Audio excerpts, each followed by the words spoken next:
name is Barry Duvall. I'm the President and CEO of the Virginia State Chamber of Commerce. On behalf of our Board of Directors and our 26,000 business members across the Commonwealth of Virginia, this is a great day for business leaders across the Commonwealth to come together and work together to create a brighter future for the entire Commonwealth. I hope all of you have your program. I'd like to turn your attention to this program, and I'd like to thank all of those who have sponsored us to help make this day possible. We are focusing on how we are continuing to transform Virginia's future into a brighter future. We'll be celebrating our successes today, but we'll also be recognizing the challenges that still lay ahead. And I think it's important that once a year the business community comes together in a place like this, where it all began in the cradle of democracy for this great country, in order to recognize that we live in the greatest state in the nation, in the Commonwealth of Virginia. And all of you help make it great because you are part of the leadership of your community and the Commonwealth. So on behalf of the Chamber, thank you very much for being here. Over 850 of you and growing.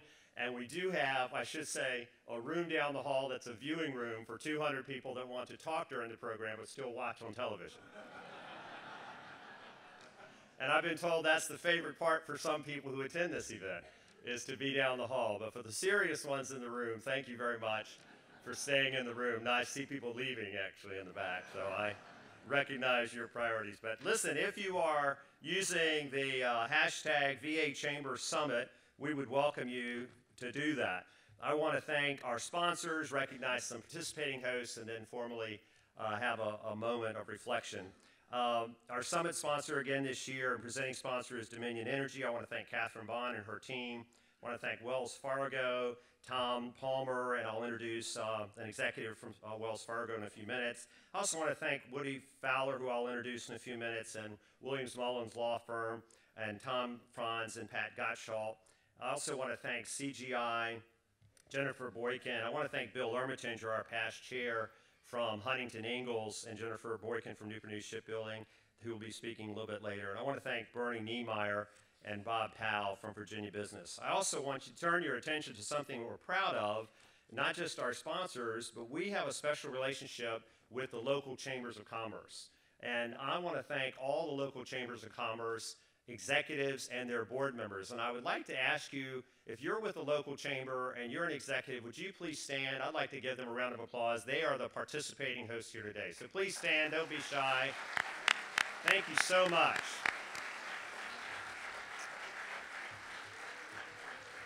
And I will just say, I go around the Commonwealth and say, if you can only join one chamber, join your local chamber, because Virginia is only as strong as our localities and our regions are strong, because we grow and we prosper along economic boundaries, and we do business along economic boundaries. And these local and regional chamber leaders are your voice for business in your region. I want to thank them for the partnership that we have. They're all very, very important, and they are listed here as participating hosts as well.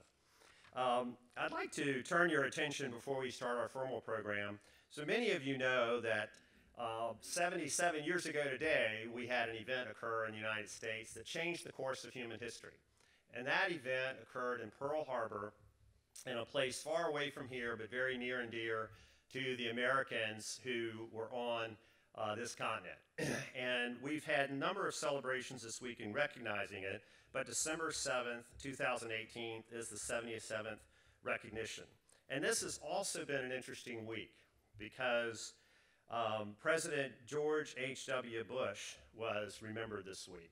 I had the privilege of meeting him 3 times in the course of my public service in small settings and conversations, and I was just struck by his commitment to this country, his sincerity of putting service before self.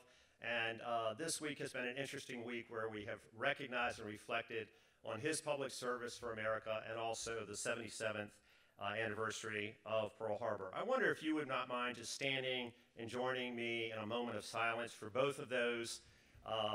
The President's remembrance, also a moment of silence for the 2,400 people who lost their life and all those who have served and all those who are serving.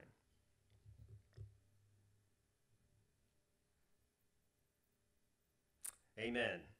Thank you so much for that. And I think it's important to always know that we really stand on the shoulders of those who have gone before us. And we have the benefits of freedom and free enterprise because of those who have paid the ultimate sacrifice. And we are the most blessed nation in this country. And I'm so grateful for those people who are committed to public service. Many of you are committed to public service. Someone asked me, was I going to recognize the VIP? And I just would like to recognize all of you because you're all very important people. At lunchtime, I will have a chance to individually recognize many of you, especially our elected officials and those who serve in the governor's cabinet and those who are elected members of the General Assembly. I do have an opportunity to recognize a friend of mine who has served in many different ways the Commonwealth of Virginia. He has served with distinction. He's going to kick off our program. He is elected to the Senate in 1991. I first got to know him when we were both serving in local government together here on the Virginia Peninsula.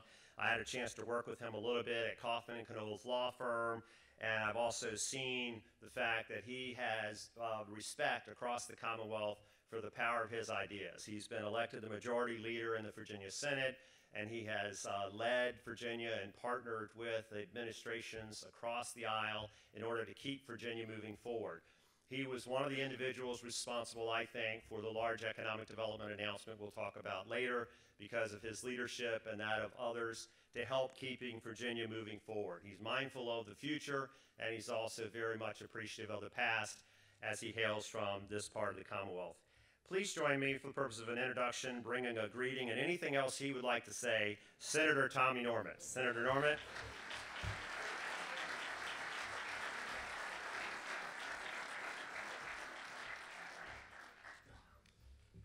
Barry, thank you very much for that exaggerated introduction.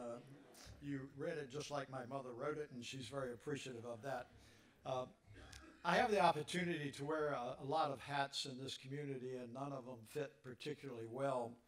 But one of the real delights and honors I have is serving on the Colonial Williamsburg Foundation Board of Trustees. And on behalf of Colonial Williamsburg Foundation, I want to thank the Chamber and welcome all of you to the heart of the historic triangle.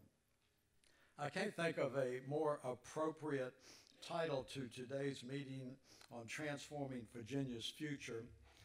The historic triangle, if you look at it from a perspective, really was transforming Virginia unlike any other area in America. If you go back to 1607 when those 104 intrepid adventurers landed down at Jamestown, they were not here for altruistic reasons. They were actually here as the first adventure capitalists on this continent, and they were looking for a return on their investment in the London Company. And they began that by, of course, tobacco that we all know about, and also the first manufacturing that took place in America was the production of glass down at Jamestown Island. You move forward up 1699, roughly, when the capital moved from Jamestown to Williamsburg. And at that pre-revolutionary period and during the revolutionary period, Williamsburg was a hub of mercantile activity and a real synergy of business. And then you go to down the Colonial Parkway a ways to Yorktown. And of course, we all know what the French did down there at Yorktown, but be mindful that that also was a great area of activity with shipping on the Yorktown Wharf. But it's interesting when we talk about the historic triangle, sometimes we do not give the College of William and Mary the recognition that it should. There is a reason that the College of William and Mary is referred to as the alma mater of a nation. And I would say to you, going back to where I started at Jamestown, on July the 30th in 1619, when the first legislative assembly convened in the church down at Yorktown, one of the first things that they did would probably upset every fiscal conservative Republican in America, because they only met for a couple of days, but they passed a tax, if you can believe that. And that was a tax on the hogshead of tobacco. And that was very important for a number of reasons. If you fast forward from 1619 to 1693, when I was in the presence of King William and Queen Mary, and they issued the charter for the College of William and Mary, it was actually the tax on tobacco that was initially used to fund the College of William and Mary. So those mercantile activities that started on the shores of the James River are incredibly important to the College of William and Mary. And William and Mary's been transforming Virginia's future since 1693. I think many of us in this room who are involved in various aspects of business sometimes do not pause quite long enough to appreciate that higher education is big business. I talked to the Senate Finance staff yesterday, and they reminded me that in the fiscal year 2019, that over $2 billion in general funds were appropriated towards higher education in the Commonwealth of Virginia. $2 billion. You look at it from the delivery of a service standpoint, and if you take all of the public and private colleges in Virginia, there are over 520,000 students that are enrolled. If you want to distill that down just to the public colleges, including the 4-year universities and the 2-year community college, almost 400,000 students are being provided with educational services, and they are going to be the individuals that transform Virginia's future. And I suggest to you, if you think, well, you know, they're students. Well, those students require a support staff, whether it ranges from the educational delivery in the classroom until custodian services. There are over 300,000 individuals that are employed in the delivery of that educational component to higher education. So our higher education is a big business. And I would say the College of William and Mary on February the 20th of 2018 was blessed when the Board of Visitors unanimously announced that the 28th president of the college had been selected, and that's Katherine Rowe. She brings an interesting background, and it's important, the background she has, because being a president of a college is really no different than being the CEO of a major corporation. You have to bring a diversity of talents and experiences to that job, and she brings that. Her educational background and experience as an academician are extraordinary. Sometimes her experiences as an entrepreneur have not been focused on enough, as she's involved in digitizing certain educational information on it. She also has the privilege of continuing to be a major revenue raiser for the College of William and Mary as they move forward. But let me talk about what she has done already just from a business standpoint because of this audience. She had the opportunity a couple of weeks ago to join our governor and my fellow graduate, Ralph Northam, to go to the Amazon announcement. And I think the visuality of that is so important because people think of the College of William and Mary as a liberal arts institution, which we are. But there are certain entrepreneurial aspects that are involved in it, and Katherine got out in front on it immediately. What you may not be aware of is that we have established at William & Mary a specialized program for counseling veterans. Almost $300,000 has gone into that program, which was initiated over at the law school and that Katherine has continued to promote. Also, there was a recent announcement that the College of William & Mary is developing a master's program in public policy for the whole of government. So I suggest to you that there are a lot of entrepreneurial and business-related activities that are going on at the college, and I cannot think of anyone who brings a more diversified and focused skill set than Katherine Rowe for this. Shifting a little bit, I love this time of year. 1 month into college basketball season, and I love basketball because it was the one sport I was horrible at. I need a little participation. Does anybody in here recognize the iconic term of Coach K? Anybody? Coach K. You know, if you follow college basketball and know Duke University, where Coach K has built a legacy down there, there's another legacy that's about to be built, and I want you to remember President K.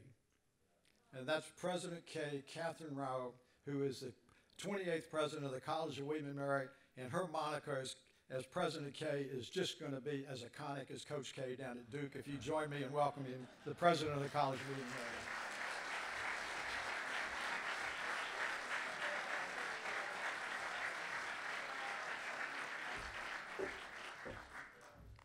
Good morning. Wow, that is about the most wonderful gift that I could have had as an introduction. Thank you, Senator Norment. You will hear at the end of my welcome remarks why that was just so moving to me, because I think with basketball. Thank you for the introduction, Senator Norment, and thank you for your continued support for higher education and for business development in the Commonwealth today and over nearly 30 years. We are so fortunate to have you focused on those two agendas with such commitment in the General Assembly. I also want to thank Barry Duvall for the invitation to attend and offer this welcome to you, everyone here in the room and beyond. Transforming Virginia's future begins with the actions that we're going to take together. I'm going to talk for just a few minutes about how I see those actions. But I want to start with a phrase that Barry has given us several times over the last fall, which is that Virginia is at a crossroads. Blueprint Virginia's 2025 survey identified talent development as the top-ranked factor in economic growth. It found that 65% of jobs will require skills beyond a high school degree. And by some estimates nationally, fully half of the jobs our students are graduating into now won't exist in 10 years. You and they will be crafting 50% of the new kinds of jobs that will drive this economy in the Commonwealth. So, what are we doing? What are we doing? What can we do together? An elite state university and business leaders around the Commonwealth are most important partners in leading this transformation. My conversations with business and government leaders, as well as among the William and Mary community, have emphasized two key areas of shared interest. First, we are preparing students for lifelong learning that will allow them and their employers in diverse workplaces to match the rate of change in the evolving future of work. We are going to prepare the students who can innovate, who can see around the corner, and can develop new solutions and new business ideas with you. Second, William & Mary is a powerful asset in attracting and retaining exceptional talent in the Commonwealth if we develop that asset together. A recent report from the American Association of Colleges and Universities, AACU, found that a majority of employers nationally believe recent graduates were prepared for entry-level positions, but only a third of employers thought that their employees had the skills and knowledge to be promoted. So let me dwell on that for a moment. Among the most valued learning priorities, criteria for promotion among employers were these: critical thinking and analytic reasoning, terrific communication, written and spoken, ethical judgment and decision-making, and effective capacity to work well in teams as well as individually. That sounds a lot like William & Mary graduates, which is one reason that a national salary data set showed that our graduates make greater professional gains from early to mid-career than any other public institution in the Commonwealth of Virginia. William & Mary combines liberal arts and sciences with professional education in a way that enables our graduates to be agile, multidimensional, and adaptable over the coming decades. Our graduates thrive with a combination of tech savvy and critical thinking, data analytics, and writing and communication, problem solving broadly considered. To ensure this, we are expanding now with plans to double our capacity to graduate computer scientists, data scientists, graduates who are skilled in artificial intelligence, and more. The Mason School of Business hosted William & Mary's second annual Tech Day with 25 leading businesses from around the world who are already seeing technological innovations in how they approach their work.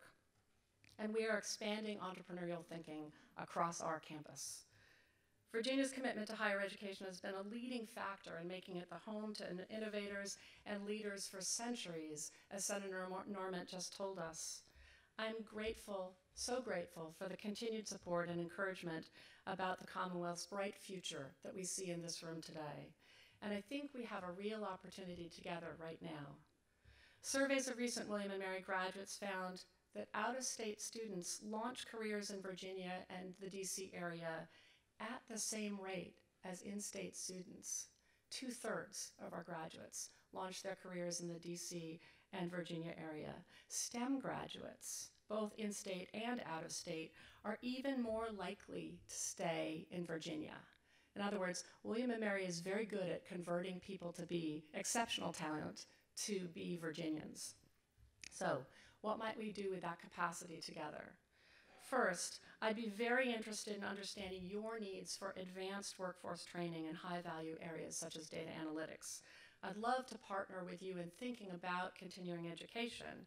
That's an area, though it's not widely known, where William & Mary has a terrific track record already with the military in partnerships such as our specialized master's degrees for business, for the Army's training and doctrine command. I think we could expand. Second, I'm going to leave you with a story that's ultimately a story about seizing talent where you find it early. And this is the idea of developing more formal and more sustained internship initiatives with all of you for the Commonwealth. So here's a story, you heard it before, and it is a basketball story, but I'll leave it with you as an analogy. It's 1978. It's the draft for the NBA. And the Indiana Pacers pass in their first pick on the most talented player in college in Indiana. He is junior eligible, which is a strange and new idea, but his mom, Mrs. Bird, really, really wants him to complete college because he is first generation, the first generation in the Bird family to complete college. Think about that. So, an enterprising and brilliant coach from the Boston area, Red Auerbach, chooses him in the first round. It's the 6th pick. And when he's asked, why do you pick Larry Bird? He's a junior. You're going to have to wait to get him on your team. Red Auerbach says something along the lines of, a year is nothing in the life of talent. Okay? So, let's find those first-gen students. Let's find that talent, and let's connect it with you very, very early. I've always thought of Red Auerbach as a great inspiration. They said of Auerbach that he played chess while everybody else was playing checkers. So, we're at the table. We're ready to play chess. Let's play chess together. Thank you.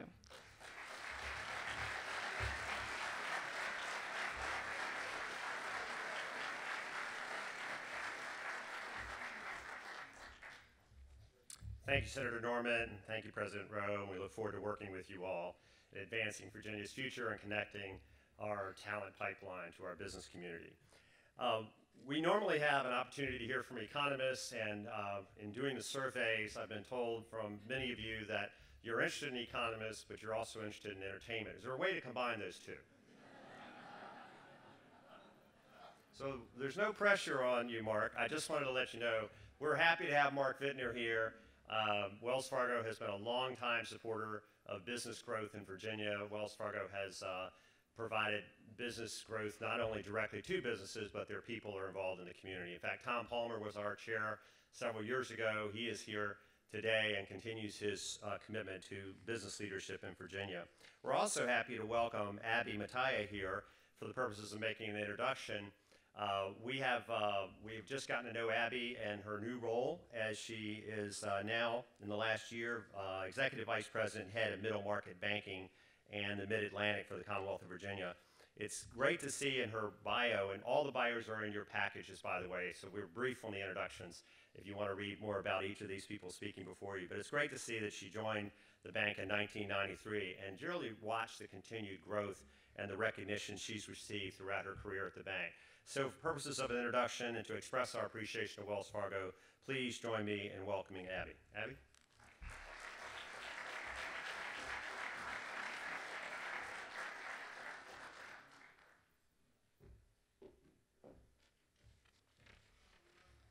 Thanks, Barry, for that introduction, and good morning, everyone. It's really nice to be here today. Wells Fargo is very pleased once again to be the platinum sponsor for this event, and we look forward to working with everyone here and with the Chamber to continue working on issues impacting the business community.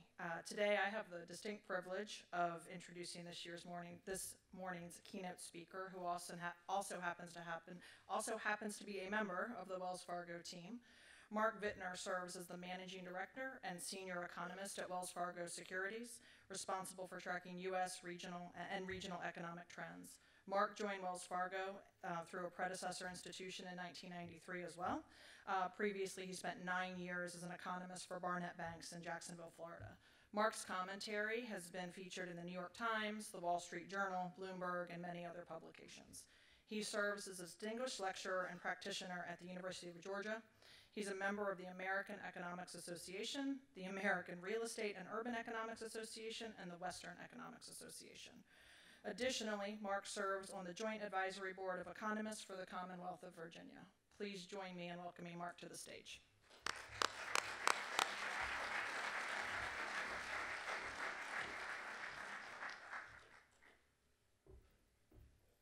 All right, so we're going to make this fun and timely and keep on schedule. You know, I don't know where my reputation for making economics fun came from, but the motto, and I think it's that I've always lived by, is that economics is just common sense made difficult. And if you just stay a little humble, you can figure this stuff out. And I am going to move kind of fast with this, but I'm going to cover the nation, a little bit on Virginia, in just a few minutes. And what I wanted to do when starting with the nation is that it's no secret we've had some pretty extreme volatility in the financial markets, and the yield curve is flattened. There's a lot of folks bringing up the R word and asking if we are likely to fall into recession. And I'll put it right out there. I think there's a 30% probability of recession, and that's a 70% chance that there's not. But that 30% is very real. I mean, I think that the risk in the next year are very real, and growth does appear to have slowed fairly significantly, really in the last few weeks. And a lot of that pressure has come from the uncertainty around trade. And it's evident in this morning's employment numbers, where we had 155,000 jobs. We have been on a pace of adding about 200,000 a month, but the unemployment rate is still 3.7%. In terms of what the turn has been, I honestly believe that the Fed overdid it in terms of raising interest rates, and it's very hard to do in real time. And I think that the Fed, for very good reasons, was trying to normalize interest rates. But these are not normal times. They haven't been normal times since the Great Recession. And not only did they take interest rates down to zero in the Great Recession, but they also expanded the balance sheet and took it from $800 billion to $4.5 trillion. They're now shrinking the balance sheet. They also brought about something called enhanced forward guidance, where they let the markets know that they were going to keep interest rates low for a very, very long time.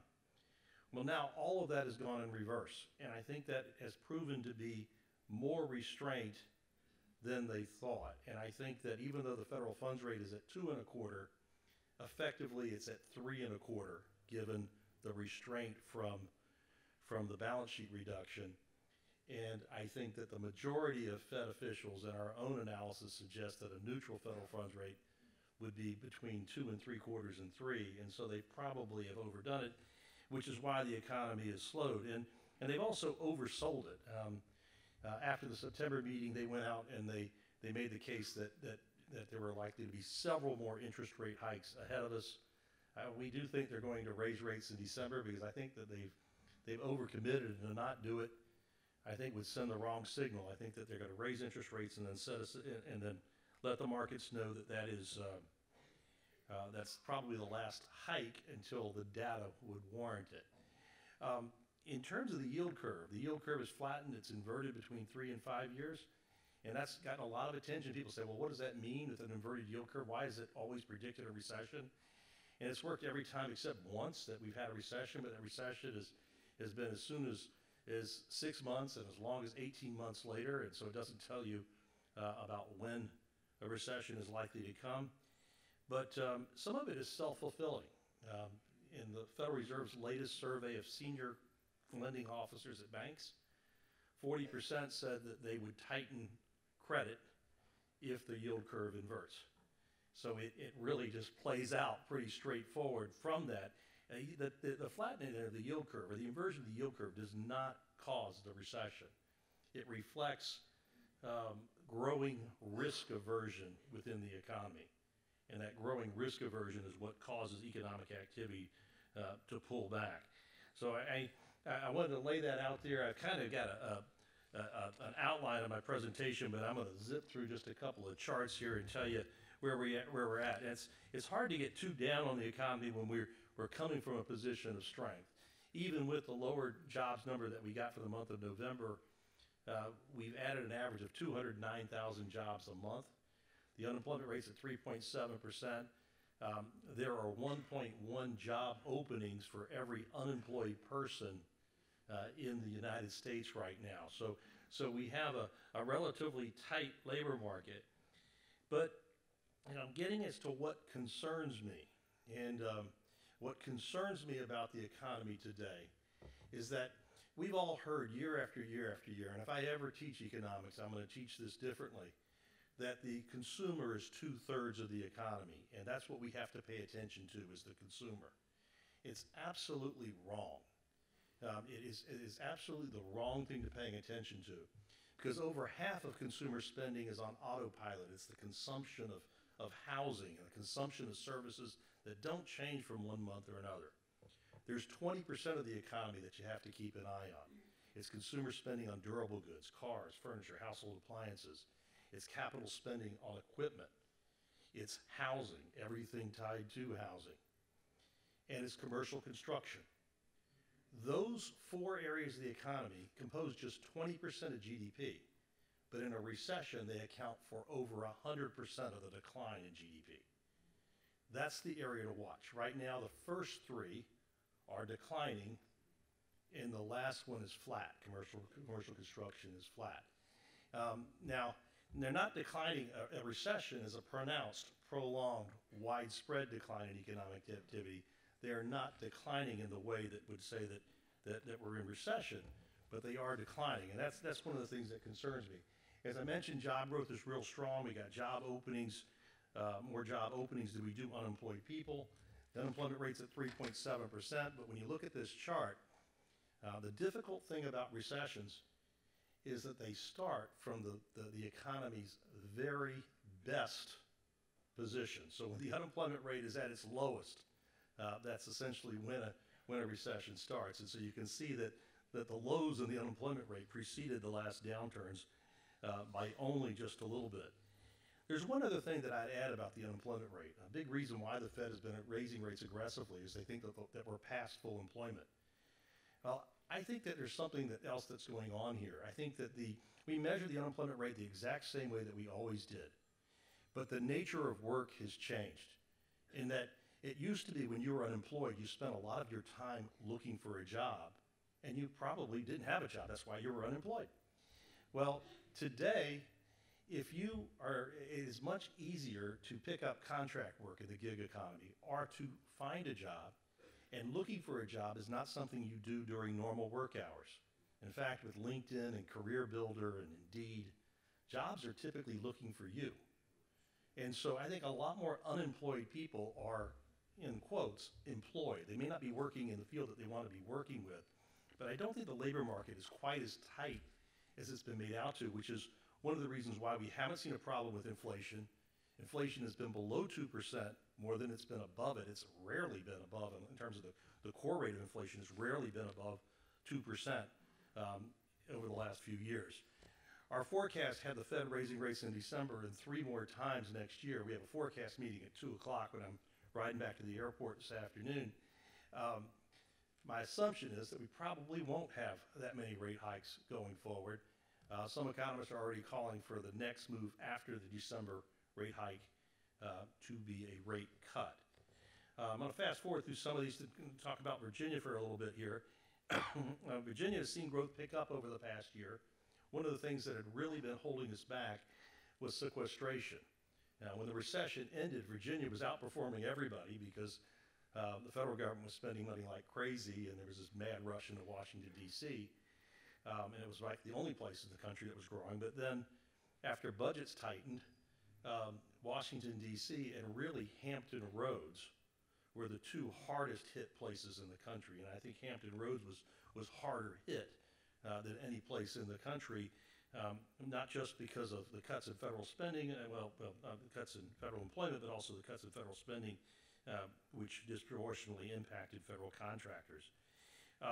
You look in terms of GDP growth, and Virginia modestly outperformed the nation in 2010 and significantly outperformed the nation in 2009, although that was the big down year in the recession, and then underperformed the nation every year after that. Today, we're seeing very strong job growth, stronger job growth in the state than we are in the nation. We're adding jobs in every industry with the exception of government, which is kind of interesting. I was up in Washington, D.C. at a seminar and right around the time of the Amazon announcement. And as it is, you get, with various nonprofits, they're talking about pluses and minuses, and I reminded them that the federal government is likely to be downsizing employment for the next 10 years, and diversifying the economy is a very, very good thing. So it's, and particularly in Crystal City, where the Missile Command used to be based, and 3,000 jobs moved to Huntsville, Alabama. So I think that, that even though the Washington, D.C. labor market is very tight, that bringing Amazon into Northern Virginia is a huge plus and something that is very needed in that economy, because the federal payrolls are likely to shrink a lot faster than people are currently expect. In terms of the state, not only have we seen job growth pick up, but we've seen job growth pick up in every part of the state, every region of the state, every metropolitan area of the state. It's the first time in 8 years that we've seen this on a sustained basis and have seen gains that have been significant. As an economist at Wells Fargo, I get around to all of our territories, all over the country and all over the state of Virginia. And so I have visited all of these metro areas, maybe not within the last year, but certainly within the last 2 years, to present to groups and meet with our customers in all of these areas, plus some that aren't on the list. I mean, I've been to Martinsville and Danville and my favorite city of all, Abingdon. So I've been to all of these cities to meet with clients, or in the case of Abington, to ride down the mountain on a bike and go to some place. But one of the things that stands out in Virginia is that it's no secret we're moving to an information-based economy, and Virginia, to a great extent, has been at the forefront of that. And the college towns have been more resilient and have had stronger growth, for the most part, than the rest of the state. And it really is apparent in Richmond, and you see the impact that Virginia Commonwealth has had on downtown Richmond, and I would say, I hate to say revitalizing, but re-energizing the economy, bringing more young people into the area and helping build a more diverse and healthy information-based economy. You certainly see the same thing in Charlottesville. You see the same thing in Harrisonburg, and somewhat in Roanoke. And we haven't gotten the same benefits in Hampton Roads that we have in Richmond. And I think that when I'm thinking about the challenges for Virginia, and we're moving to an economy that's going to be driven more by AI and robotics, and higher education and continuing education and adding to your skill set is going to be increasingly important going forward. One of our big challenges is going to be to create an environment that attracts young, talented workers, because that is probably one of our biggest shortcomings from an overall basis. We are adding population. It's primarily coming from immigration or natural increase. We've been losing population in terms of net domestic migration, and we need to emulate more of the success that we're seeing in Richmond and in Northern Virginia, and we need to bring that to Hampton Roads, and we need to bring it to all of the metro areas. And I can tell you that it's right now, from an overall perspective, and I showed you on the prior chart that we're adding jobs in every metro area. It's not just the metro areas that are doing better. The rural areas are either growing for the most part, or they've stabilized. We're not seeing the drag, but we're not seeing the declines that we saw a few years past. But one of those challenges for the rural areas is that they've lost a lot of their younger people. And it's really hard to hold on to more young folks. What communities are doing all over the country is they're going at it by trying to improve the environment so that they can retain more young people and also maybe peel off a few more and to make their areas more attractive. And the other part of that is often tying in with universities to provide continuing education opportunities. Because not only are a lot of the jobs that are going to be in existence 5 years from now not in existence today, but a lot of the people that are working right now are going to have to upgrade their skills because their jobs, the jobs that exist today, are going to be very different than what they are today. I'm going to stop right there, and I think these slides are going to be made available to you. At the very last one tells you how you can go to our website and sign up and get our research or sign up to listen to one of our calls. Thank you very much, and I'm looking forward to the rest of the meeting.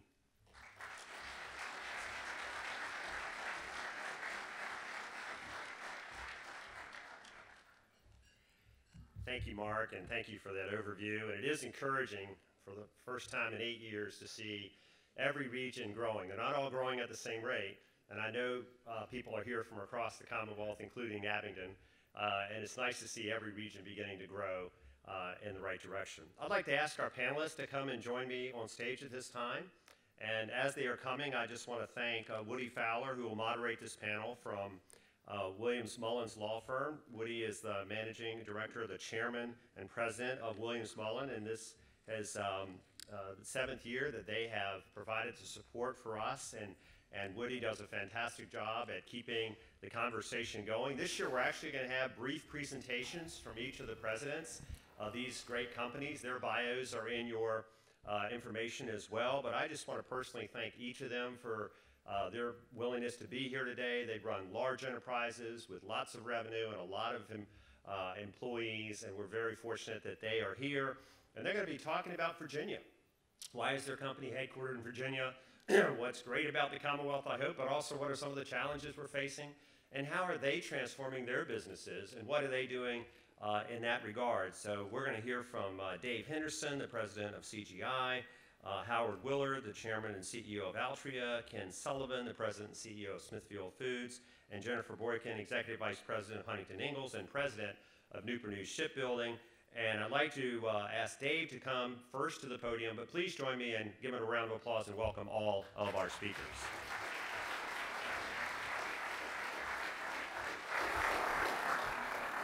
All right, thank you for that. I'll kick us off here.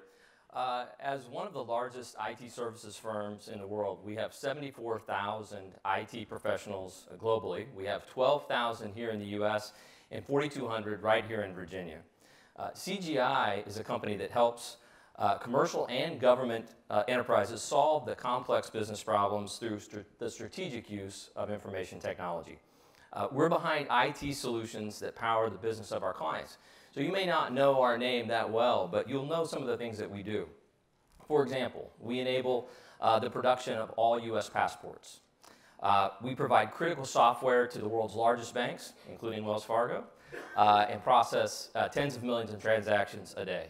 We provide solutions to utilities that help keep your lights on. We work with global manufacturers to enable digital channels to their dealer networks. We help retailers envision the stores of the future. We deliver back-office solutions that help federal agencies and state and local governments save millions of dollars a year with more efficient and effective government services. And I know many of you in this room know us, but you may not know all of those things that we do.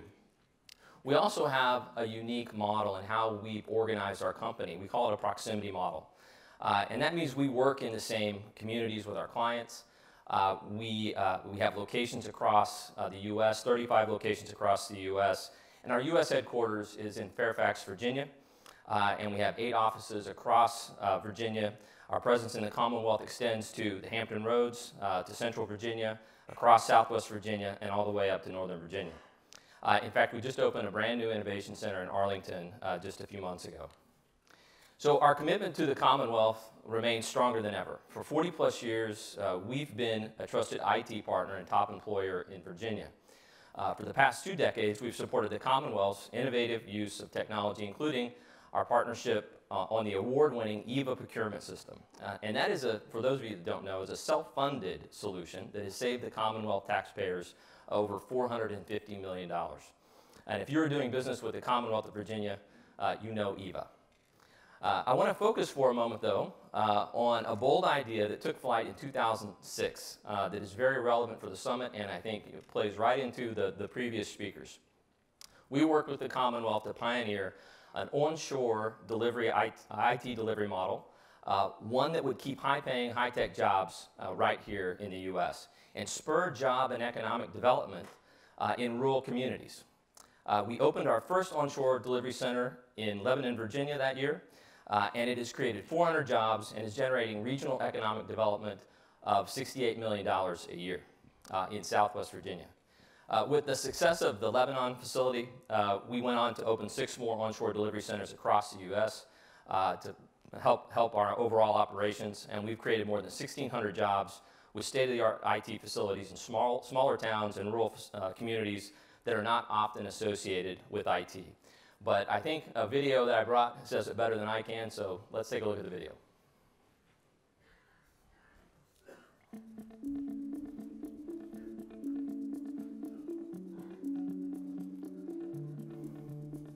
The coal industry was huge here. Well, then it played out. We lost 2 manufacturing plants. We determined that we were going to have to diversify. I knew I'd have to move away, so I was looking for jobs in Charlotte, Raleigh, DC, and just because the opportunities weren't there.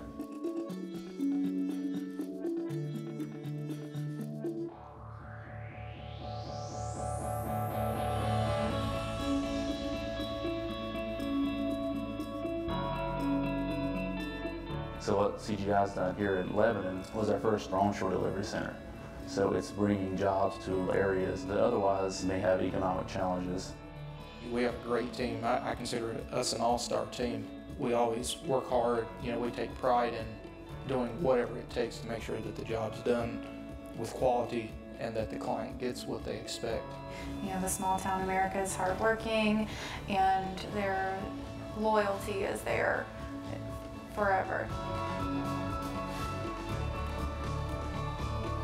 You see a quality of life that's new to the area. I think it's jobs, it's spending, it's probably in new businesses. There's a local coffee shop in town. Coffee is not unique to the IT industry, but it goes kind of hand in hand having a good coffee shop. There's a lot of social programs that this center supports, from giving backpacks to kids sponsoring a child during the holidays, to giving monitors to local school systems. Even in the STEM space, that they bring in this Raspberry Pi mini computer with Minecraft on it, show them some cool stuff that they can do with programming. That's really neat. When they came, they had a direct impact on the education system and in this region.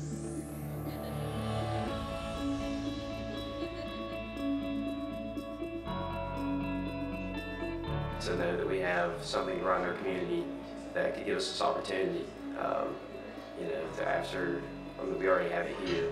So I think it's a great thing. I do feel proud that we are doing something different. You really don't feel it till you really get out into the schools, you get out in the community, and you start meeting and seeing some of these kids and where they are and where they're headed.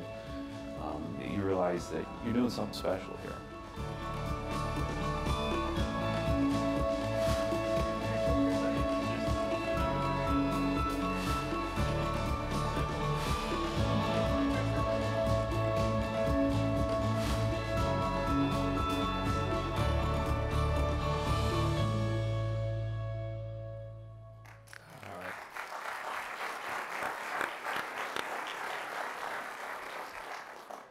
So I would say that it takes a true partnership to make these centers a success. The communities truly are partners in our onshore strategy. They invest in high-tech infrastructure and strong local academic and training programs, and really with the economic development partnerships, that makes all of that work. In return, CGI's clients gain access to high quality, lower cost, and very effective IT services while keeping those jobs right here in the U.S. So it is truly a win-win. I've been in the field for over 30 years, and I don't think I've ever been in a more exciting time than today with where we are with technology, and especially here in Virginia. So thank you all for having me here today.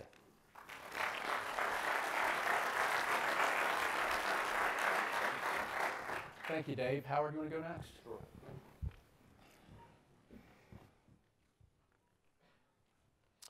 Good morning.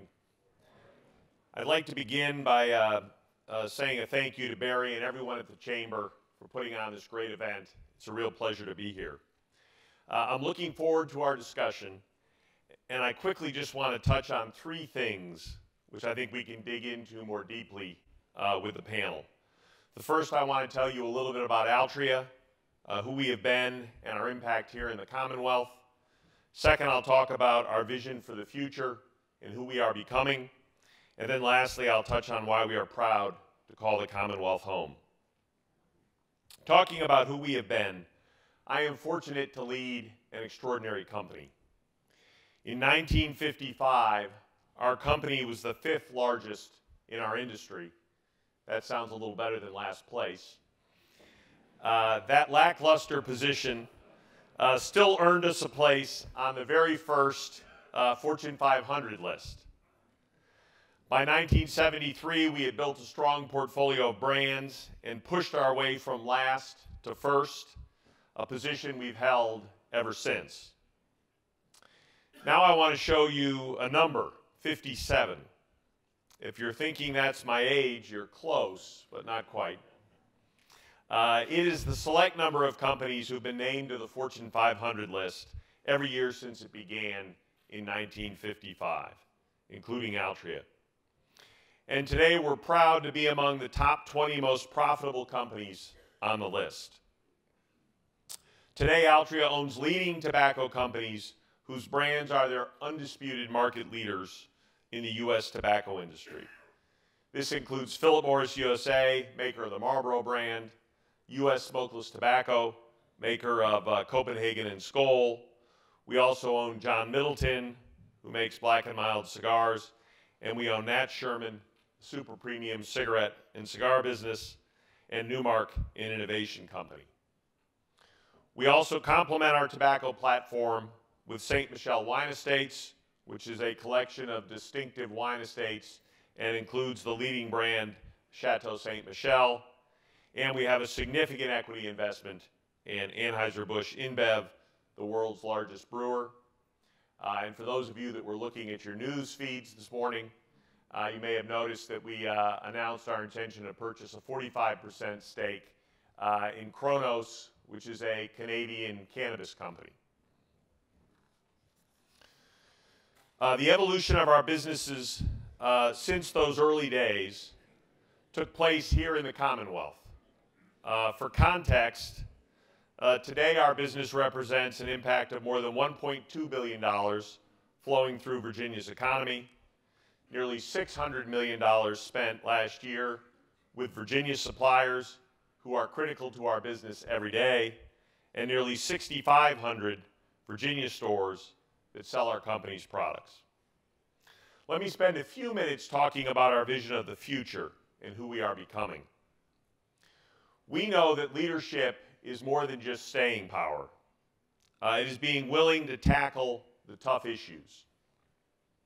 We recognize the harm caused by tobacco products, and in 2001, we broke with the rest of the industry and made the bold decision to pursue regulation of the tobacco industry by the Food and Drug Administration. Our leadership resulted in the 2009 Tobacco Control Act, giving the FDA regulatory authority over our industry, and we believe this regulatory framework carries tremendous potential benefit for public health and for adult tobacco consumers. It also ushered in a turning point for our industry, which we believe is about innovation, harm reduction, and informed consumer choice. Tobacco consumers are like any consumer. They want choices, and more than 20 million adult smokers are interested in less harmful tobacco products. But tobacco harm reduction can only be successful if smokers find less risky products satisfying and switch. And we know that no single product will meet the preferences of all adult smokers. That's why our employees across the Commonwealth and beyond are focused on reducing risk and expanding choice for adult tobacco consumers. We're working to create a compelling portfolio of non-combustible products that adult smokers enjoy while conducting the necessary science to bring them to market. We are investing in product platforms that can drive adult smoker conversion from combustible cigarettes to non-combustible alternatives. This is a tremendously exciting time for us, and despite our past success, I believe our best days are still ahead of us. I'd like to close by talking about why we're proud to call the Commonwealth home. We bring our vision to life here in the Commonwealth, and we know that to do that, we need to invest and develop our workforce for tomorrow's jobs and to create a culture where diverse perspectives are valued. We need people with the right skills to operate our advanced manufacturing equipment in our factories and to perform groundbreaking research in our labs. From early childhood to technical and higher education, we have to invest in workforce development to ensure we are setting up future generations for success and to help our businesses grow and thrive. At the same time, we must be able to attract and retain top talent by creating a diverse and inclusive environment where all are welcomed and challenged to contribute. Our roots in Virginia go back to 1929 with our original operations in downtown Richmond. Over the years, we have continued to invest here by relocating our headquarters and 700 jobs from New York and building our Center for Research and Technology, the largest private sector investment in the city history at the time. The same attributes that attracted us to invest in the Commonwealth over the years, we believe are still relevant today. The pro-business environment, the great quality of life for our employees, and top talent from higher education institutions. Add these all together and you have a great place to do business. There's a lot for everyone in this room to be proud of. As I think about the future of our business and our focus on reducing risk and expanding choice, I can think of no better place to achieve our vision than here in Virginia. And I look forward to talking more about this with the panel.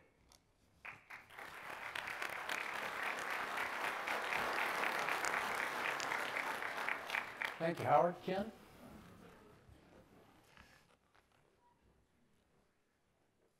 Morning, everybody.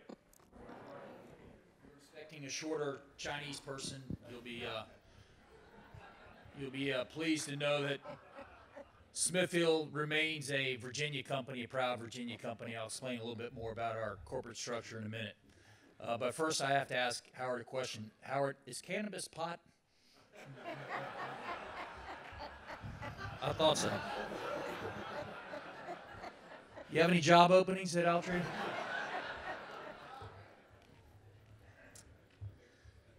Okay. Let me tell you about Smithfield. First, it is an honor and a pleasure to be here with you this morning, talk about the vitality that we have within the business community in Virginia and how we can grow and expand into the future. Smithfield started out as a small company in 1936 in the town of Smithfield, which has roots back to the 18th century. Started out as a small meat, specialty meat and ham company, and we've grown into a $15 billion company over really a relatively short period of time. I could stand up here and talk about it, but we've got a short video, I think, that can explain it a little bit better than I can.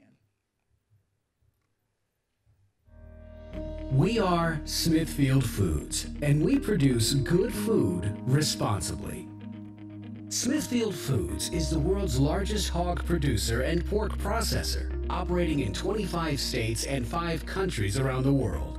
In the U.S., we are the leader in a wide range of fresh pork and packaged meats categories with popular brands including Smithfield, Eckrich, Nathan's Famous, Farmland, Armour, John Morrell, Cook's, Kretschmar, Gwaltney, Curly's, Margarita, Corondo, and Healthy Ones. Our portfolio of popular brands makes us a top supplier to the retail, export, food service, and deli channels. Since our beginning as a small-town meat packing company, progress and innovation have been central themes in the Smithfield Foods story. We believe there's a right way to do business, and that achieving success in social and environmental responsibility is every bit as important as achieving success financially. In providing delicious and nutritious meat products for millions of people around the world, we are also an industry leader in sustainability efforts. To us, the way we make our products is no less important than the food itself. It's a way of doing business that has been important in developing strong partnerships with many top retailers and food service distributors, both in the U.S. and around the world. We've built an entire supply chain on the principle of sustainability, from the farms that raise the grain to feed our hogs, to our suppliers, to the plants that produce our products, to those who transport them, and our customers who sell them. Our philosophy of responsible operations rests solidly on our sustainability pillars of animal care, the environment, food safety and quality, helping communities, and people, our employees and their families. Our social purpose, to improve food security and alleviate hunger by donating millions of pounds of high-quality, nutritious protein, is supported by our generous charitable giving program and hunger relief initiative, Helping Hungry Homes. Maintaining the popularity of our brands takes a focused, continual effort from passionate people.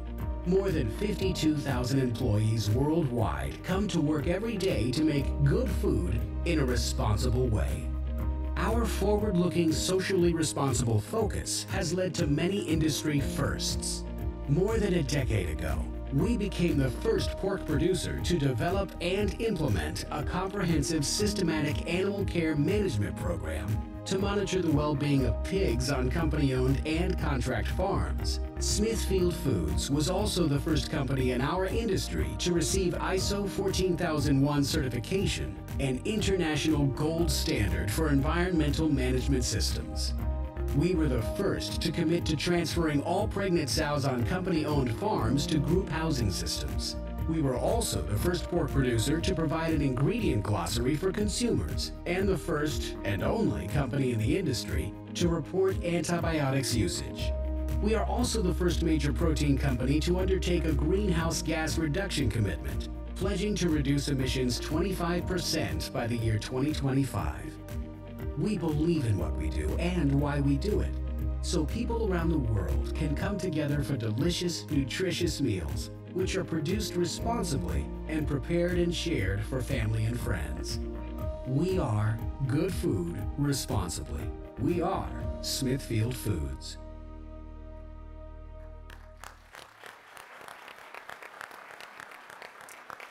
So we've come a long way since those early days in the Pagan River in Smithfield, and much of that growth has been driven by those brands that you see. So we've transformed our company from a commodity-based pork company into a consumer packaged goods and protein company. A couple of those brands, 3 of those brands are actually billion-dollar brands by themselves. Let me give you a little bit better sense of who Smithfield is just in a few short slides. Our business is broken up into 4 different divisions. We raise pigs, we convert that into fresh pork, things like pork chops and things like that, and then ultimately into packaged goods, which is bacon and sausage and ham. So that piece of our business, the packaged meats part of our business, is really the key earnings driver for our business. And you see up here a few statistics about it. It's an $8 billion business. We are the #1 supplier and have a #1 market share in ham and marinated pork and bacon in the retail channel, and #2 share in a number of others. In the food service channel, which is very important. It's a big part of our business. We are #1 in bacon and fresh pork and ham and barbecue. In other words, we supply more pork product, than anybody, is really what it comes down to. If I go to the next segment, that's fresh pork. Again, just think of that as the going to the supermarket and you see the meat case of fresh pork. We are a #1 supplier to retailer, and we are the world's largest pork processor. We're processing 34 million hogs annually. That's just in the U.S. We're doing another 6 or so internationally. And we are a big exporter. I'll talk about that here in a minute and the importance of that, in particular to the Virginia port. We are a big user of the Virginia port. One of the things I think can help grow the economic engine in Virginia is that port. And I'll talk about that here in a second. The third part of our business is the farms. Oops. Apparently I have to stay on fresh pork. Here's the part of fresh pork that everyone should understand. And this is not just Smithfield, but this is the entire pork industry. Indeed, most animal protein has a profile that looks like this. 30% of everything that we make goes outside of the United States. The United States is a top tier. We are the best in the world at agricultural products. It's part of what has driven, or part of what has contributed to balancing the trade deficit. Everybody talks about trade deficits. Certainly tariffs have been on everybody's mind this past year. What you should know is that agricultural products are a big deal for the U.S. in terms of balancing out that trade deficit. So for us, we export about 30% of all our pork to countries like China, Mexico, Japan, Korea. These are the big heavyweights in terms of where all the product goes. U.S. fresh pork, whoops, I went backwards. I'm not doing a good job of this today. All right, these are the farms. Suffice to say that we raise a lot of hogs. We're raising 16.4 million hogs in the U.S., another 4 or 5 internationally, and we've got a vertically integrated business here in the U.S. The last part of our business is our international business. We've made significant investments in Central Europe, in Poland and Romania. We have big businesses there. We're producing a lot of product. I won't read all the facts and statistics. We've got joint ventures in Mexico. Suffice to say that Smithfield Foods is by itself the largest pork company in the world. Now, I could go through all those facts and statistics, but I think, to me, the slide that sums up Smithfield the best is this slide.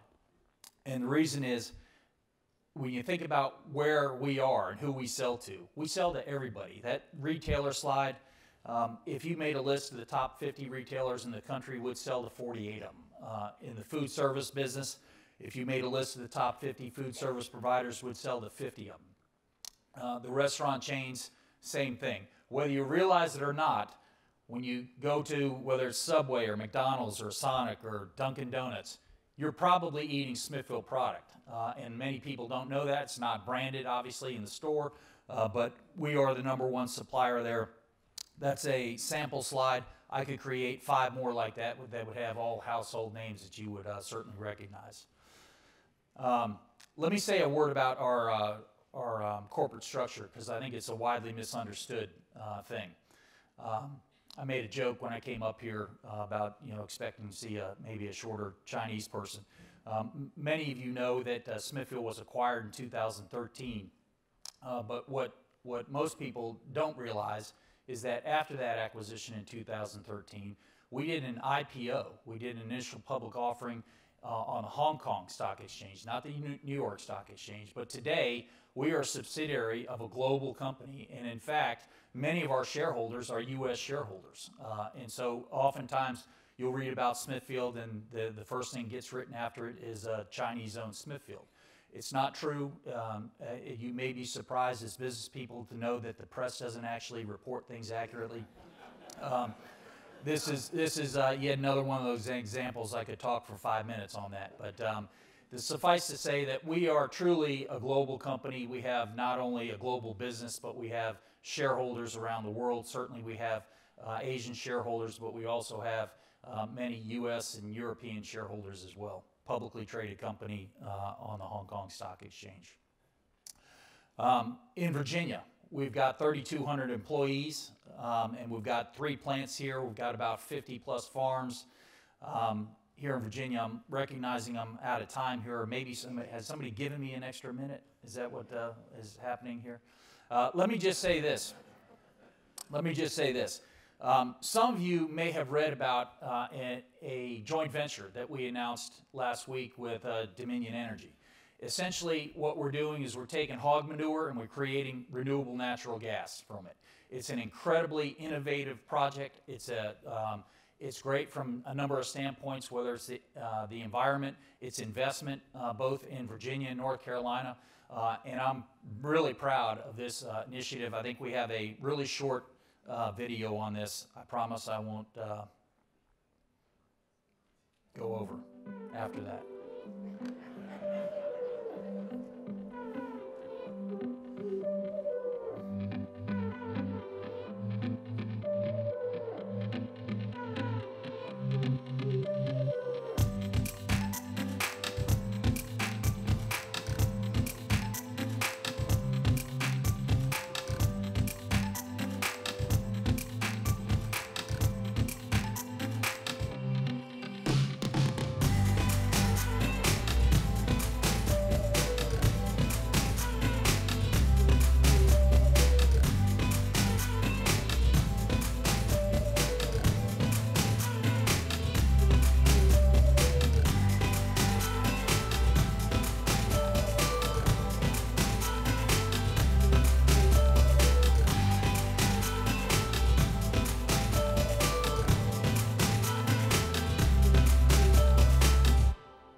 So together with Dominion, we're going to invest about $250 million in that project over the next several years.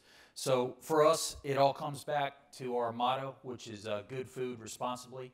And thank you very much for your attention.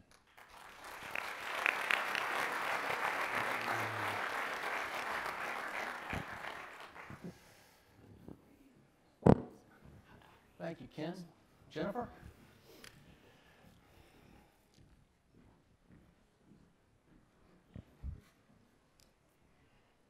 I'm not a short Chinese person either, but nor am I a 6'5" white man, in case you're wondering.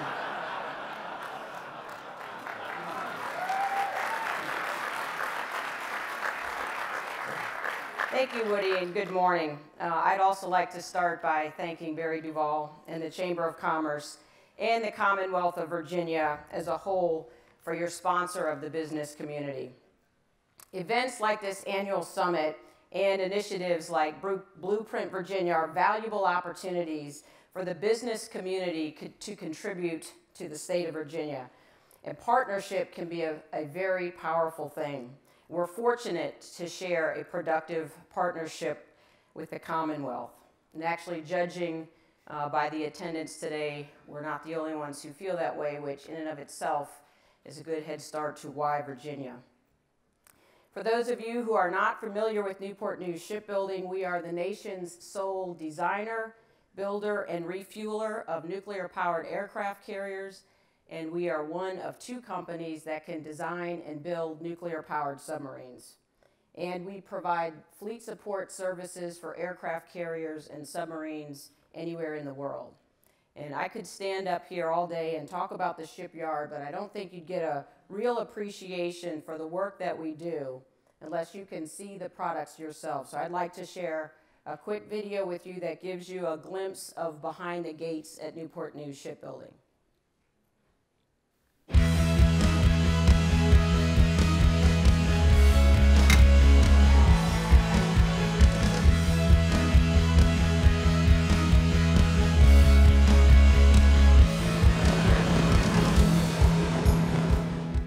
It all started in 1886 in Newport News, Virginia. Strategically positioned on 550 acres along the James River in one of the East Coast's great harbors, the Chesapeake Dry Dock and Construction Company was founded. Now, more than 130 years later, people and technology are the foundation of building the world's greatest Navy ships.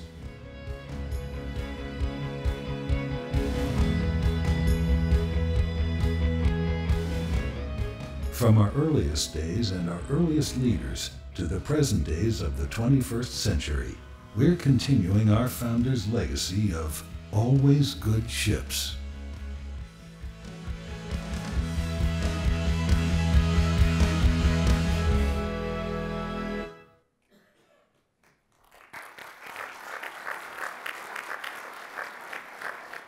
Our founding legacy, which was referenced at the end of the video, is still very much a driving force for everything we do in our 132-year-old business, and that is, we shall build good ships here, at a profit if we can, at a loss if we must, but always good ships. And we intend to continue building great ships here in Virginia for decades to come, and it's with the partnerships that we share with many of the organizations represented in this room today, with our Virginia suppliers and with the state leadership that will help this longevity continue. Our other driving force behind the scenes at our business is our 24,000 shipbuilders who are the heart of Newport News Shipbuilding. But if you consider that we partner with about 1,200 supplier companies in the Commonwealth alone that employ several thousand workers, and companies from 47 other states across the nation for parts and for materials, Newport News Shipbuilding team is really much larger than the women and men who work behind the gates at Newport News. And you likely don't think about Midwesterners as shipbuilders, but the role our suppliers play is critical to our success, and we would not be what we are today without the support we get from them every day. Like I said before, partnership is a powerful thing, and shipbuilding is most definitely dependent on partnerships. Today, we all work towards one primary goal: to do our best to contribute to the Navy's strength and success. And I would argue that there's no better time than right now to be a shipbuilder. For the first time in over a decade, not only are all of our available dry docks full, but believe it or not, the nation has actually a defense budget. We're on the verge of having more work under contract than we have had in over 2 decades. And we're working at a time when a new workforce, new technology, and increased Navy demands are all intersecting at once. For example, we are looking at the possibility and working with the Navy on a 2-ship aircraft carrier contract award, which would be a historic milestone for Newport News Shipbuilding, a single contract that alone would keep thousands of shipbuilders employed for 14 years. For perspective, the last time that we signed a contract to purchase 2 aircraft carriers was a contract for the USS John C. Stennis and the USS Harry S. Truman on June 30th, 1988. That's exactly 10 months after I started at the shipyard. For the shipbuilding community, a 2-ship buy would provide great work stability and greater opportunities for cost savings to the Navy, and it would help them lead the way towards a larger 355-ship fleet. And it lays the foundation for work that we will perform into about the year 2032 for ships that will serve our nation until about 2082. So you may have seen in the news that we're also playing a greater role in the maintenance of submarines. Today, in our shipyard, we've added the maintenance of submarines Helena, Columbus, and Boise to our workload to help the Navy increase the number of mission-ready submarines. And we've cut steel for both the new Columbia-class submarines and the Block 5 Virginia-class submarines. And early next year, we anticipate a contract award for the next block of Virginia-class submarines, Block 5, for another 10 submarines to add to the Navy's fleet. To help us accomplish this work more efficiently, we've put into service, amongst other things, a new mega fixture that exists in a huge building that you can see if you drive over the James River Bridge, where we're going to build bows and sterns for submarines for decades to come. This is just some of the growth that we're experiencing at the yard, and it's good news for the entire shipbuilding team, the warfighters, the taxpayers, and certainly for the Commonwealth of Virginia. We have many great opportunities in front of us, but as we all know in this room, opportunities comes with challenges as well. And first and foremost, we have to have an even larger workforce to support this growth. And not just any workforce, we need shipbuilders with diverse perspectives, strategic thinkers, and shipbuilders who live innovation and will bring creative approaches to all the challenges that we have. From last summer until earlier this year, we were hiring over 400 people every month. In June, Governor Northam visited the shipyard and announced Virginia's efforts to support our hiring. Once we have these folks on board, we have to train them. And given the technological experience and the expertise required for this new generation of shipbuilders, we're reinventing our training because it has to be different than how we trained shipbuilders years ago, like when I started. And once again, the Commonwealth lends tremendous support through the Virginia Community College system and the universities. They're key partners in our workforce development efforts. Also, to grow successfully, we've got to innovate. And as the saying goes, better sameness is not innovation. You may have noticed in the video that we're moving from traditional paper drawings into digital formats, making it easier for our work teams to understand and to visualize what they're building. We call this our integrated digital shipbuilding, and as the name suggests, it's an integration of digital technology across every aspect of the shipyard. We're using technologies today like robotics, set-based design, data analytics, laser scanning, augmented reality, and additive manufacturing, just to name a few, to build ships. In fact, you can watch this year or early next year for the announcement of the first Navy-certified 3D printed metal part going onto a nuclear ship, the USS Harry S. Truman, by Newport News Shipbuilding. I might add that we've already formed a productive partnership with Virginia's newest business recruit, Amazon. We've been working with Amazon Web Services to determine how best to integrate cloud services and cloud computing capability into all of our operations. And we believe that AWS Cloud can provide Newport News Shipbuilding with greater flexibility, scalability, and efficiency. These technologies we're implementing today are not better sameness. They're all about making dramatic changes in the way we do business at Newport News Shipbuilding. We may be known today as the Commonwealth's largest industrial employer, but it won't be long before we're known, no offense to Amazon, as the Commonwealth's largest technology employer. And believe me, there is no cooler job than leading a business through a digital transformation when that business is the largest nuclear shipbuilding company in the world. Again, thank you all for the opportunity to be here today. I look forward to the discussion.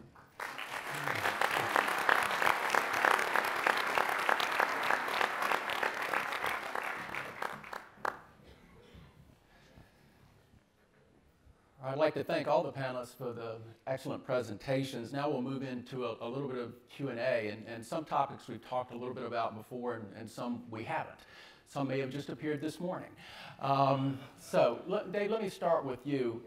You're a technology company, and you've got technology strategies for where you want to be in the future. Can you tell us a little bit about where your technology is going and how much a innovation-friendly environment in the Commonwealth is important to you? Sure. So I think you heard it from the other speakers in that certainly technology is transforming business, and technology and business are really becoming so close together now they're almost indistinguishable from each other. Businesses have to take advantage of the technologies that are available. They have to take advantage of them in a cost-effective and efficient way.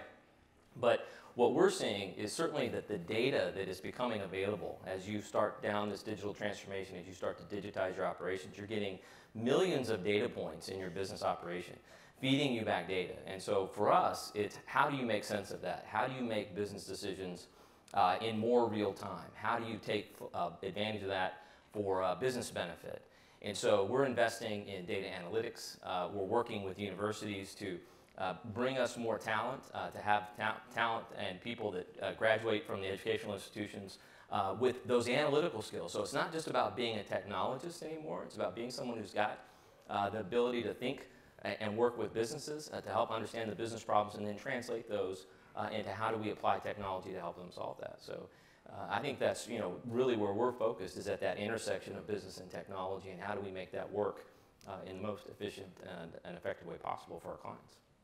And Jennifer, that brings up something, the apprentice school. Could you tell us a little bit about that and how that feeds into the training of your people?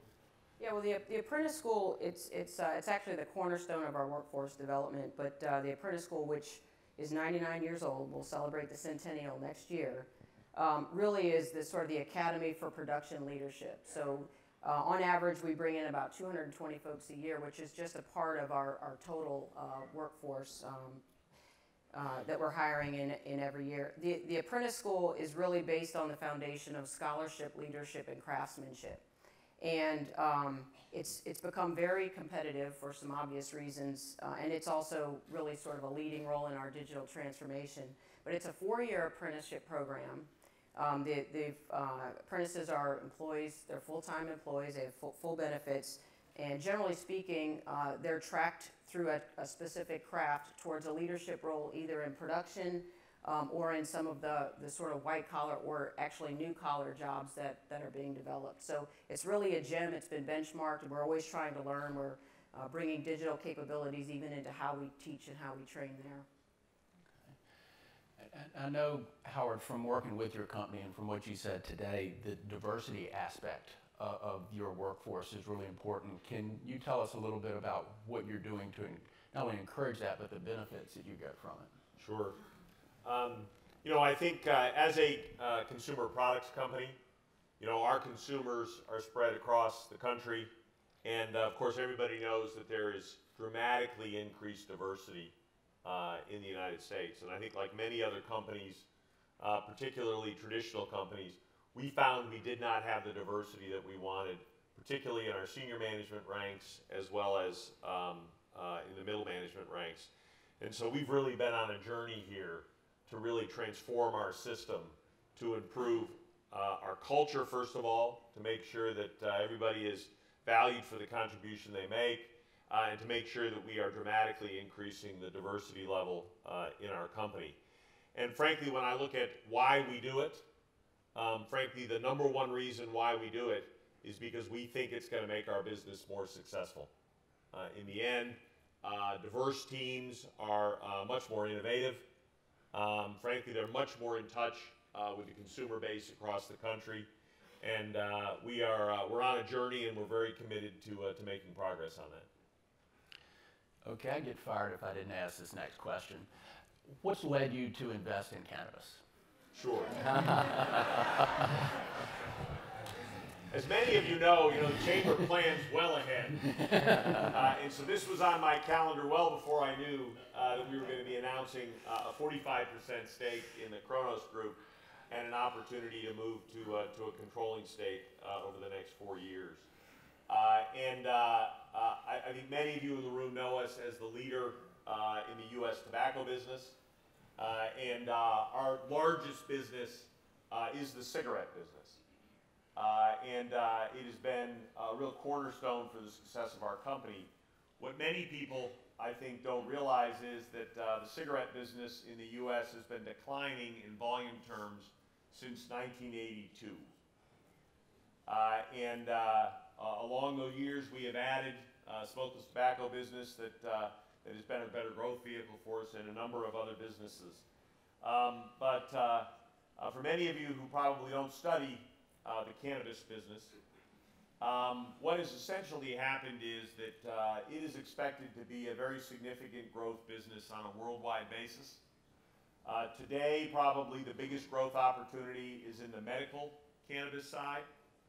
And Canada has really been a trailblazer in federally legalizing much earlier than this year, originally the medical cannabis business. But in October of this year, they legalized the recreational cannabis business in Canada, and has really become a place where many of the leading companies that want to compete for leadership throughout the world in the cannabis business have been located. So we believe it's a very attractive future growth opportunity for Altria, and we believe it is an adjacent business and a complementary business. I should note that Kronos operates where the business is federally legal. I would point out in the U.S., it is not yet federally legal, and so Kronos will not be operating in the U.S. business, but it certainly will position us well if that were to change in the future. Okay. Well, that gives me a nice segue into agricultural policies. I'm going to cede my time back to Howard. Let's ask him more questions about pot. No. You see, you already took one of my first questions, and it was, talk a little bit about the agricultural policies in Virginia and how that helps promote your business globally. Well, I think the first thing you should know about agriculture, it is a narrow margin business. It's a single digit type of margin business. And so government policy, tax policy, all these things have an important impact on our ability to be successful in the Commonwealth. I think from my standpoint, why Virginia is a good place to do business, it really starts from the top. If you think about the governors that we've had in the state of Virginia, even starting with Governor Northam, but before him, Governor McAuliffe, all the way back to George Allen and all the governors in between, Mark Warner, pro-business guy. So I think that we have had great leadership at the top from a standpoint of understanding the importance of business, not just agribusiness, but the importance of business to the prosperity of the Commonwealth. And I think that includes the state legislature. We had Senator Norment here earlier. I think they recognize that to be pro-business is to be pro-prosperity. And from that standpoint, I think that's why Virginia's a good place. Well, let me turn it on for a moment to Mark's presentation where he gave us the excellent news that somewhere in the next 16 to 18 months we're going to be in a recession.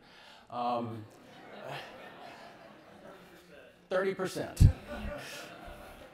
Let me just say, I think we're recession proof. You need defense. People need to eat. People are going to smoke. Whatever. Aren't we recession proof? Well, let me ask the question. Okay.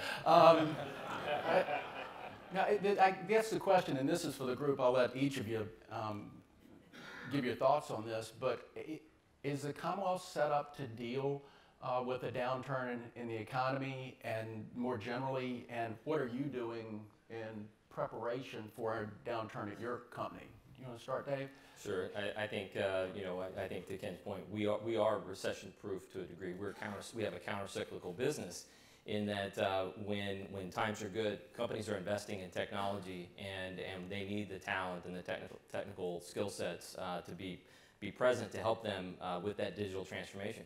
When times get tougher and they've got to cut their budgets back, we're there to help them really drive the greatest efficiencies out of their existing operations and then take that savings and put it back into innovation. And I think Virginia is well positioned for that. I think the investment that's going on across the Commonwealth in that technical foundation, in the infrastructure that really kind of is now flowing through the digital economy. You see, obviously with Amazon coming here, a great testament to, I think, what Virginia is building for the future. And so I think we're well positioned to weather whatever recession it might be coming our way. But I think that we have the fundamentals in place. Well, Jennifer, let me turn to you. It sounds like everything's lined up extremely well, and when you get these long-term contracts, that's a great thing. Is there any concern with DoD expenditures in the future that give you concern? Well, first of all, I would just start by saying nothing's really well with the government until the contract is signed. So, but should that happen, we have our contracts run for a very long period of time. So we do enjoy the benefit of that backlog of work. For us, I mean, the real benefit of the two-ship buy is the security, not just for our workforce, but for the 2,000 companies that are our suppliers across the United States, because really they're in every region, and so they're more susceptible to sort of their regional economy. Many of them do more work in the private sector than they do with the government. So I would tell you, I think the primary thing that we can do to really sort of secure ourselves against any recession is work with the government to get these long-term contracts so that there is stability there, both for Newport News and for the Virginia suppliers, but really for the entire supply base. And Ken, I'm glad we're recession-proof, but do you have different strategies in an economic downturn? Is the commercial side versus the package side, did things change? Yeah, obviously, I was joking. We're not entirely recession-proof, but we don't have a specific contingency plan per se for recession. I think it goes really back to what you're doing in the normal course, which is trying to diversify your business and make it more insulated from specific events. For us, this year, 2018 has been a tough year because of the tariff situation. And so for us, I guess I could make an argument that we're experiencing a mini recession. It goes back to the idea that in the U.S., again, the trade deficit, agricultural products are a big counterbalance to that deficit that we have. And we've had to absorb much of the impact of the disputes with China and Mexico in terms of lower flows of product. It impacts the port. I think in 2017, we sent about 350 million pounds of product through the Virginia port. That's down to about 200 million pounds this year. And so I think those issues are getting resolved. Certainly the issues with Mexico seem to be resolved, and even if you can believe the tweets or the reporting on it, I think the issues with China will get resolved. And for us, it's a big deal because half the world's pork is consumed in China. And so I guess in answer to your question, though, how do you protect yourself against the downturn? You really do have to diversify, whether that's in the business lines that you're in or geographically where your sales are. How about from your standpoint, Howard? Sure. I think over the last probably 5 to 7 years, the pace of change in the U.S. tobacco business has dramatically accelerated. And I think we look at a potential economic downturn as just one more of those change factors. And frankly, we contingency plan. We contingency plan on all of these changes. We are in a fortunate circumstance that in an economic downturn, typically our demand holds somewhat similar to pre-recessionary times, but clearly consumers are looking for lower prices and greater value. And we have really positioned our portfolio to have multiple value levels and to give our consumers a place to go when, frankly, their income gets tight. And we find we're better off doing that than we are to have them switch out of our brands completely because they're much more difficult to get back in the future. One of the things we seem to always talk about at meetings like this, and you probably went back and looked at the transcript for all the Virginia Chamber meetings over the last year, the phrase that gets used most often is workforce development. And when we've been through these meetings before and we've seen studies that said jobs in the future, how many of those are going to be technology jobs? And the vast majority of them are going to be technology jobs. So Dave, from your standpoint, when we were here last year, we had a representative from Transurban, and does the toll roads, and she said, we have an office in LA. I go, what do you do in LA? She goes, nothing but hire people. Right. So from your standpoint with the technology company, do you have the people you need, and where are you getting them from? No, there is a war for talent, especially in the larger metropolitan areas, and certainly especially in Northern Virginia. And so part of our strategy has been we've got to grow that talent in places where, like in Lebanon, and Southwest Virginia, like in Lafayette, Louisiana, in other places in the U.S. where we can grow that talent. We can partner with universities, and those communities have the infrastructure that we need to build that capability and build those centers and attract people to those communities where they wouldn't otherwise have the opportunity. And so it's been a great, I think, development for us over the last 12 years that we've been doing that. And I think it's been really in response to access to talent, because we're finding that it's just it's difficult and it's expensive to find all the talent that we need in the major metropolitan areas. We certainly have the talent. We try to attract the best and the brightest, but we think that there's a real opportunity to develop this talent outside of some of these major metropolitan areas.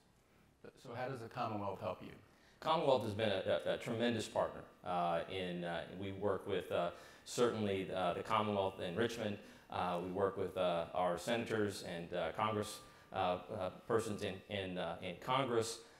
to really help us, and we help them work on what are the things that businesses like ours need to thrive in Virginia. And we found the Commonwealth incredibly responsive. We're on the workforce development, the Governor's Workforce Development Commission. Lynn Bushy, who runs our Virginia operations, she's also a William & Mary grad. She said she would give me $5 if I said that.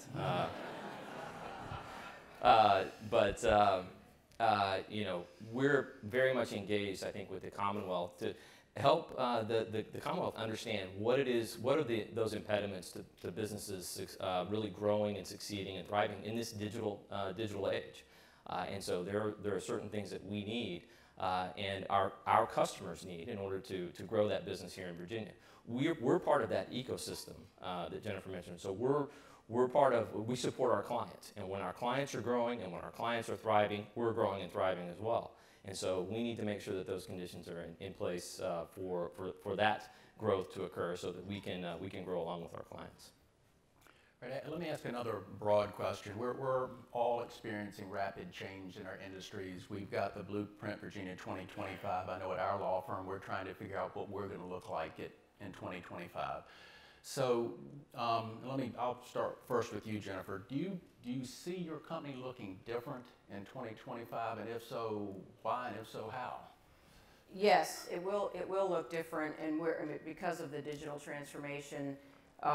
You know, there is something happening between what was the traditional sort of white-collar job and blue-collar job as the technology sort of disrupts a lot of those business processes. And what we see is you know, first of all, we've had to market ourselves differently to compete for that talent, because I do agree with the war for talent. And not just at the incoming workforce level, but in the high schools, in the middle schools, and even down to the elementary schools. To really talk about what shipbuilding is, because it sounds like, you know, this old smoke-filled industrial arts work, which it is still, by the way. But as it changes, the idea of a work team sort of using their tablet or using their phone and looking at a piece of a three-dimensional model with sort of training videos in BERTs that, you know, that come up as kind of like YouTube. When you go on YouTube and you try to figure out how to fix your whatever in your house, it's really the same idea. And so the idea of kind of an innovative workforce in that spirit of always evolving and changing and taking advantage of the technology has begun. So I'm not sure exactly what it's going to look like, but I will tell you that I think our supply chain will operate differently. I'm very confident that what we give our work teams to put them to work is already starting to change. There are partners that we're working with to sort of partner in terms of sort of the amount of work that they do, moving our supply chain from just providing parts to building bigger sections of ships and becoming kind of an integrator. But it's really almost hard to tell. We've invested in an MX mobile trailer, so just think of it as like a big NASCAR trailer that inside we can set up in any different way, and we put a lot of the technology in here, and we're taking it to job fairs and to schools, and we thought we would go talk about what we're doing, but what we're learning is everywhere we go, we're coming back with new ideas of how we can improve some other part of our business that we hadn't even begun to think about yet. Go ahead. I would posit that if you can't imagine your business looking differently in 2025, you're doomed to failure. You have no imagination, right? Well, history's replete with companies that have failed to adapt and failed to modify their business model. Think of Kodak and Sears and any other number of what you would have thought were companies that stood the test of time, and you can't. That's, you know, I've been teasing Howard a little bit about the cannabis thing, but in fact, I think he's doing the right thing by looking to change the business model and to look at other avenues, because again, if you can't imagine your business different in 2025, then I would suggest that you're going to regret that. So what is Smithfield going to look like in 2025? We're doing it now. The joint venture that we announced with Dominion last week, where we're now getting into the natural gas business. Natural gas. It is the most natural of gases. But we're doing that. We're looking abroad. We've made significant investments in Poland and Romania. Those go back 20 years, but last year we made more significant investment there. And so we're looking to diversify across the portfolio, really. And so it's not just saying, hey, we're a ham company, we're a baking company. We've got to do things across the food spectrum. Okay. And what are you doing to make sure that it's 63 years on that list? Yeah, I mean, I think when you go back to our support for FDA regulation, I think we fundamentally supported that regulation because we thought it would give us the opportunity to create alternative products to cigarettes that are non-combustible, that would represent real choices for our adult cigarette smokers. And I think we're at a real turning point today with the availability of those products. Last year, FDA announced that they agreed with the continuum of harm and supporting the opportunity for adult cigarette smokers to switch to these less harmful products. And you know, our real focus is on producing and marketing these alternative products. And we have products available in the heat not burn category, where we have the IQOS product that is, I hope, about to be released by the FDA. It's been seeking FDA approval for quite some time. We also have smokeless tobacco products, where we have filed applications to talk about their relative risk versus cigarettes. And of course, you have e-vapor products as well. So our belief is that by 2025, you're going to see a much more robust portfolio of products that are alternatives to cigarettes. Okay. Well, let's finish up with this.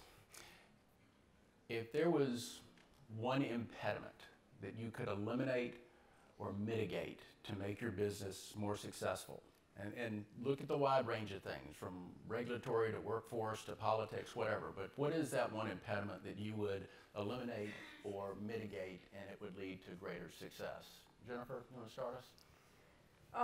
Well, I don't know if it's the greatest, but I'll tell you the one that sort of seems to come up the most is really taking the next step of coordinating all of the workforce development investments and efforts that we're making, so that we don't have smaller groups sort of competing, and we take advantage of really the power in the region. We've begun doing that in Hampton Roads by starting a program we're calling Great America. America Builds and Repairs Great Ships.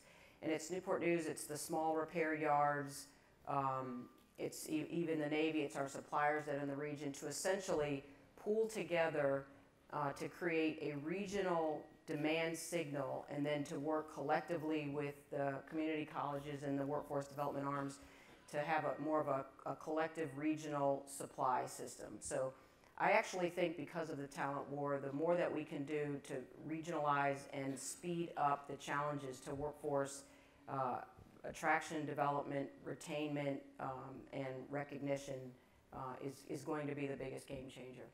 Okay. Ken, how about you? The obvious one for us is tariffs. As a large exporter, I think getting a level playing field with the tariff situation across the world would be the single biggest thing that could help us. But that's the obvious one. I think the less obvious one is tort reform. I think that this country desperately needs tort reform. I think it's a big impediment to business, and it's something that, for whatever reason, hasn't had gotten political momentum, mostly because there's a lot of lawyers that fill the holes of Congress and state legislations. But I would tell you, now I can see a lot of heads shaking in the audience, it's a huge cost to business, and I think something needs to be done about it. Okay. Chamber is working on that. Howard? Yeah, I think rather than identify an impediment, I'd identify where we could really, I think, propel our business forward if the regulator worked more quickly. In our situation, we are filing on these innovative products. Boy, I'd love to see those products go through the process significantly more quickly, and to get approval to communicate much more transparently about the relative risk of these products compared to cigarettes. We understand the regulator needs to be careful. Frankly, one of the reasons that we supported that regulation was that they have the science and the approach to science and evidence that's necessary to make these decisions. But as all the business people in here know, boy, speed is important, and if we could speed things up, that'd be a big help to us. How about you, Dave? Yeah, I think I'll continue to play to the home crowd. Most of our Richmond team drove down this morning, and they voted unanimously. It's like, hey, say that we would love to see procurement rules within the Commonwealth be more business friendly.